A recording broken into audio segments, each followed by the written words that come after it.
Hello Steelers, and welcome to yet another Bench Report hobby update. This one, as we are currently crashing into Christmas, first one of December.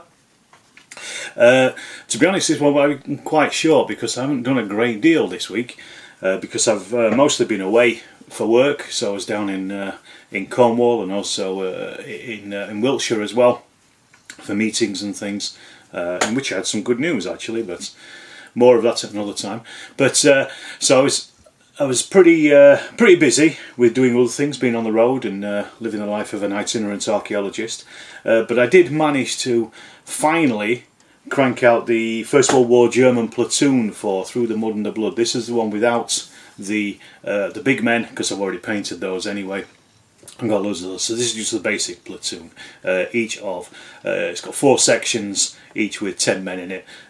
2 of them have got LMGs and 2 of them have got bombers in there as well. So that's kind of a late war, 1917 onwards German platoon. So that's done.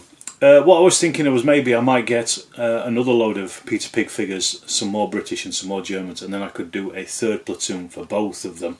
And it wouldn't be a great deal. It'd be about 4 packs each, I think, of each of the figures from what I've worked out, because I've got a load of extras and I just need some riflemen and things just to kind of finish those bits off. So I've been thinking about that, and I might do that after Christmas, because obviously at the moment things are busy with Christmas, so I'm probably not going to be buying anything now until January, he says. The other thing I also painted as well for Through the Mud and Blood, but could be used in anything actually, it doesn't really matter, are a couple of ruined houses.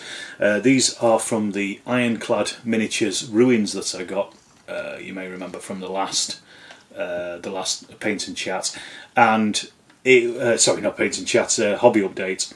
And I just put a couple of these together over the week, and a little bit of an experiment really to see if I can remember how to make them.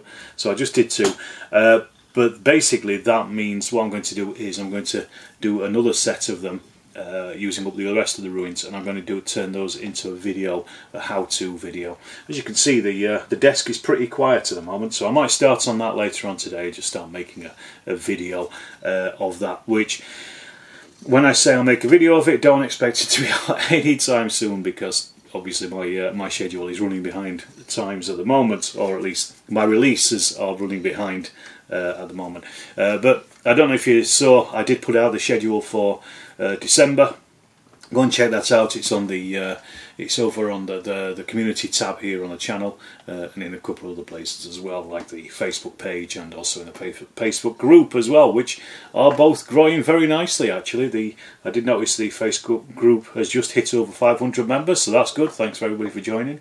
Go and check it out. Links in the description, as always. Just go along, and if you have somebody in common, I think, in the group, they can help. They can let you join.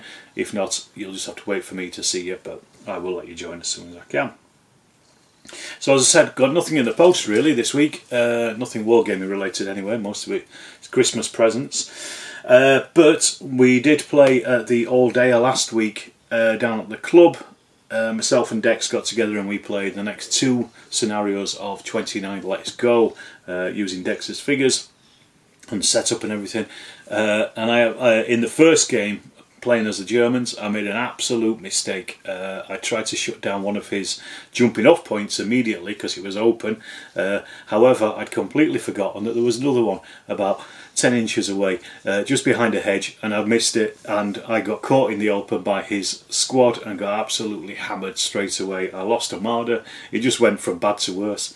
Second game was a little bit better, but then he started to bring in his mortars, so it was time for me to bug out. But at least I didn't get as such a kicking as I did in the first game.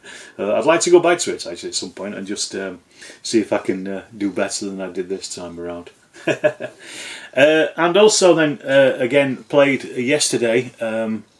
Dean came over and we had a game, our first game of Stalingrad, Undaunted Stalingrad.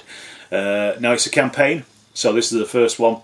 We were going to try to get a second game in, but the first one took it out of us so much of us thinking that we decided just to do the one game and leave it. We'll come back to the next one, but it's already sizing up to be a really good game and well worth the purchase. You'll remember I got it last week on release.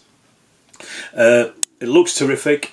It plays really well. I mean, you know, it plays pretty similar to the other Undaunted games, and I do have a couple of playthroughs of Undaunted on the channel as well, and also a review of the early stuff. I'm going to do a review of Stalingrad as well now. I've at least played a game of it, because I mean, I know the system anyway, and I kind of know how it works now. But yeah, it's a really good evolved campaign. Almost like a choose your own adventure as well, depending on who wins and who loses, and in this case I won this time, so that was good. It was a very close victory though. I won it on victory points, managed to grab Pavlov's house along with a couple of the other points as well in the city, so at least I'm on the front foot with that, even if I'm not in the 29 Let's Go campaign. So, you know, swings and roundabouts. But as I say, I'm going to do a proper review of the Stalingrad game. Probably put that out. I might put it out this week, but Martin over at Warbase has got in touch with me about something, so I'm just waiting to hear back from that, and so that might change video schedules, but let's keep mum for a second. Also, this week as well as live streams, I'll be live streaming on Wednesday with Rich Clark of Two Fat Lardies.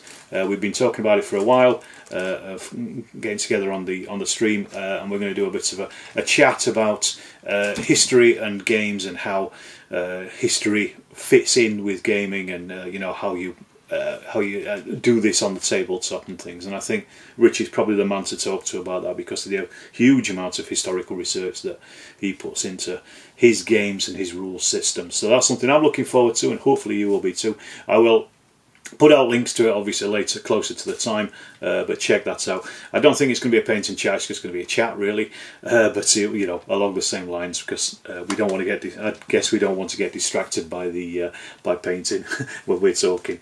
So that's something I'm looking forward to, and hopefully you will be too as well, and I think Tiny's certainly looking forward to it, aren't you, love? So as I say, I've got an empty desk. I'm just going to think about what I'm going to start painting next. I'm going to have a look through my stash and see what I can draw out and what I need to do, and what I want to do. And as I say, I will be doing the buildings as a tutorial video as well, so I might even start on that later on today. That's as much as I can say really. As I say, relatively short one today, just because I've been away, and I was just finishing off stuff that was outstanding. So if you haven't subscribed to the channel, please do hit that subscribe button down below. As always, hit the bell button, you'll get notifications when I put new videos out as well, and also leave a comment, say hello, and hit that like button, and I'll see you in the next hobby update and bench report.